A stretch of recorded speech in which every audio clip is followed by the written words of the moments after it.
Okay, Farah, in this section, right, you have to edit it off because I think the recording switched off by itself. So I stopped at the section on endemic. So I shall continue from where I stopped and then you try to connect them. Okay, Farah, thanks. Okay, our Singapore government is preparing its citizen to accept the COVID as endemic. And then for me here, now that we are returning to Iloilo City, I do not know what is going on the ground.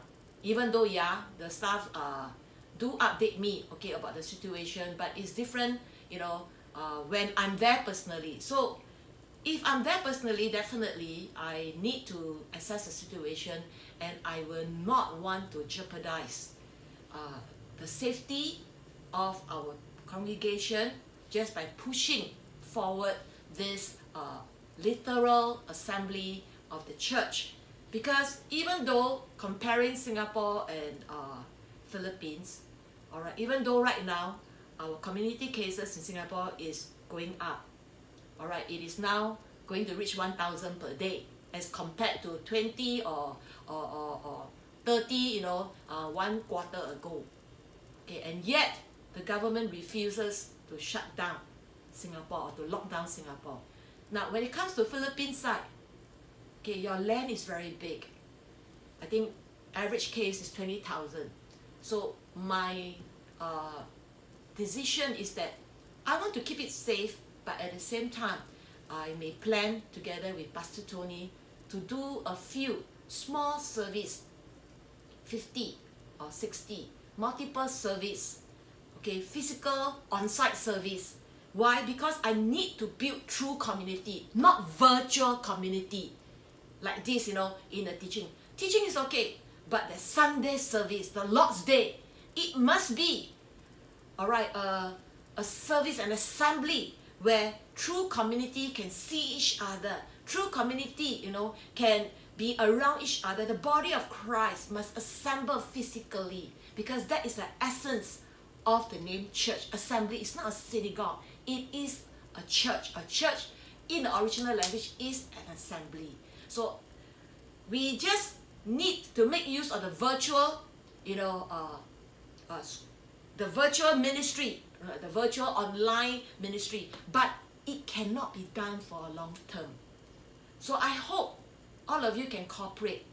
If upon our arrival, maybe instead of 3 services, there may be 4 or 5 services, and all very short, and all will be limited. Every service will be limited to a very small number of people. And I think Pastor Tony and me, we are ready. We are ready to preach multiple times together with Pastor Carlos for the Ilonggo service. No choice, because if we continue to let you, just float around the virtual service, you can just on your phone or your laptop, to watch the service, but you're not there, and there's no accountability, and there is no what we call physical interaction with people. So what happened in the long run? You will have a sense of alienation coming in. Okay, next, number 7. Orphan Spirit Church has a culture of competition. All right, in an orphan spirit environment, few people get to know each other intimately and build community.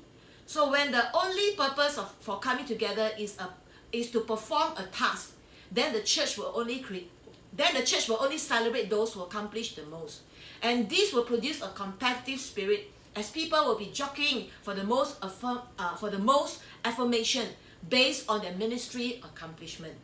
Affirmation can come in the form of titles, promotion, or public recognition, and this competitive ethos will engender an orphan spirit in the church as people will embark on a never-ending journey to earn love by works.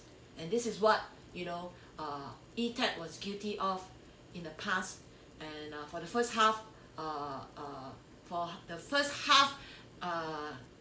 decade, of our existence, okay, we promote such kind of competitive environment, such kind of ethos in Quezon time. During Quezon time, we pit against the 6 regions against one another, and that's why the SDC has to come in to eradicate, this regional competition among the 6 region pastors, and right now, is to replace it with discipleship.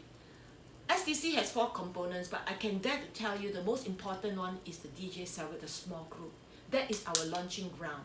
So if today you cannot catch it, you still want to go to the pulpit to do this, to do that, to be known, then I'm very sorry, okay? I think ETAP Church is veering away from that direction. Alright, next, number 8.